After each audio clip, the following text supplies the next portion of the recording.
How's it going, everyone? In today's video, I'll show you on how you can combine your subdecks into single deck in Anki. So in my case, I have multiple subdecks on this specific deck right here.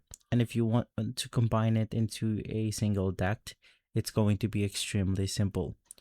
Click on the browse button. From here, look for the subdeck that you want to turn into a single deck. So in my case, once again, it's going to be under the 4000 essential English words. In here, you can press Ctrl A on your keyboard. Once again, two buttons simultaneously, which is Ctrl A.